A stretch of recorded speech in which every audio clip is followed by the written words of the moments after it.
MS-19 न्यूजचे जिल्हा प्रतिनिधी शाहिद खान यांची जळगाव शहरातून एक मोठी बातमी समोर येत आहे। जळगाव जिल्ह्यात अवैध गुटखा विक्री आणि वाहतुकी विरोधात स्थानिक गुन्हे शाखेने मोठी धडक कारवाई केली आहे। या कारवाईत तब्बल 12,06,808 रुपयांचा प्रतिबंधित गुटखा, कार आणि 2 मोबाईल फोन जप्त करण्यात आले असून 2 आरोपींना अटक करण्यात आली आहे। जळगाव जिल्ह्याचे पोलीस अधीक्षक श्रीकांत दिवरे यांनी जिल्ह्यातील अवैध धंद्याविरोधात कठोर कारवाईचे आदेश दिल्यानंतर स्थानिक गुन्हे शाखेचे प्रभारी अधिकारी वरिष्ठ पोलीस निरीक्षक राहुल गायकवाड यांना गुप्त माहितीच्या आधारे ही कारवाई केली। 17 जुलै रोजी मिळालेल्या माहितीनुसार Maruti Suzuki Ertiga MS-30 AZ 4664 या वाहनातून महाराष्ट्रात प्रतिबंधित गुटख्याची वाहतूक होत असल्याची माहिती पोलिसांना मिळाली।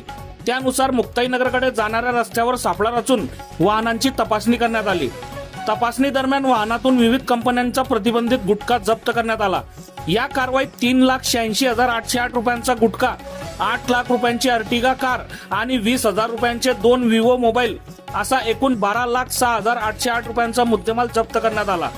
या प्रकरणी सय्यद आरिफ सय्यद हकीम वय वर्ष 35 राहणार पिंपळगाव राजा बुलढाणा आणि खलील उल्ला खान वय वर्ष 32 राहणार शेगाव रोड खामगाव जिल्हा बुलढाणा या दोघांना ताब्यात घेण्यात आले असून पुढील तपास मुक्ताईनगर पोलीस स्टेशन करत आहे।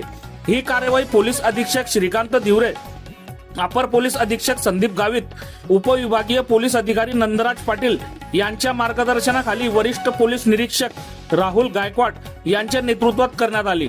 या कारवाईत पोलीस उपनिरीक्षक संतोष पवार, पोलीस अंमलदार हेमंत पाटील, योगेश गीते, सर्वे स्थानिक गुन्हे शाखा जळगाव यांनी उल्लेखनीय कामगिरी बजावली।